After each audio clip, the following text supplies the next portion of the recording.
The recent Gaza ceasefire deal, brokered by Jared Kushner, has brought a temporary respite to the region. But several critical issues remain unresolved, casting doubt on the deal's long-term success. This situation is reminiscent of past attempts at peace, where initial optimism was followed by a realization of the complexities involved. The release of hostages and prisoners. The exchange of Israeli hostages and Palestinian prisoners was a significant achievement. But it's just the beginning. The deal's success hinges on addressing the underlying tensions and ensuring a sustainable resolution. Withdrawal of Israeli troops. Israel has partially withdrawn its forces, but the question remains, will they fully withdraw? Benjamin Netanyahu's recent statements suggest a different intention, emphasizing the IDF's control over Gaza's strategic points. Without a clear commitment and incentives for Israel, further withdrawal seems unlikely, especially given its history of occupying territories in Syria and Lebanon. Hamas disarmament. Disarmament is a key aspect of the Trump plan, but Hamas has categorically rejected this idea. The group's monopoly on violence and its history of developing military infrastructure make disarmament a challenging prospect.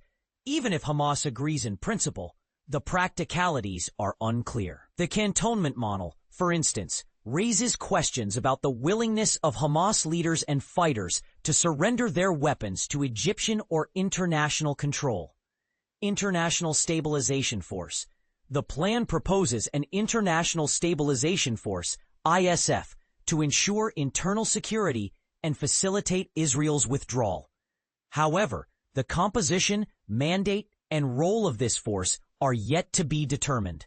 While its presence may deter conflict, recent incidents in Lebanon involving Israeli drones and UN peacekeepers highlight the challenges of enforcing a ceasefire.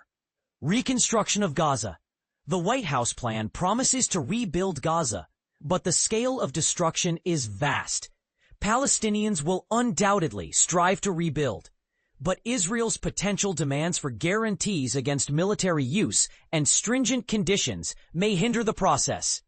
Past experiences, such as the slow reconstruction after the 2014 war, suggest that an effective monitoring system is needed to prevent the diversion of materials for military purposes. Transition to Palestinian governance. The plan lacks input from Palestinian civil society in Gaza and does not include credible Palestinian figures. The absence of Palestinian ownership and a vision for a future state raise concerns. While some suggest that former Hamas members may have a role in Gaza's future, Israel's apparent resistance to this idea evokes memories of the disastrous de-Baathification in Iraq. A meaningful reconciliation process that includes all Palestinians is essential for a lasting peace. And here's where it gets controversial. Is the Gaza ceasefire deal a genuine step towards peace, or is it a temporary band-aid on a deep-rooted conflict? The success of the deal depends on addressing these unresolved issues, but history suggests that implementing these solutions may be more challenging than anticipated. Will the international community and the parties involved commit to the hard work of building a sustainable peace, or will this be another missed opportunity? The fate of the region hangs in the balance, and the world is watching.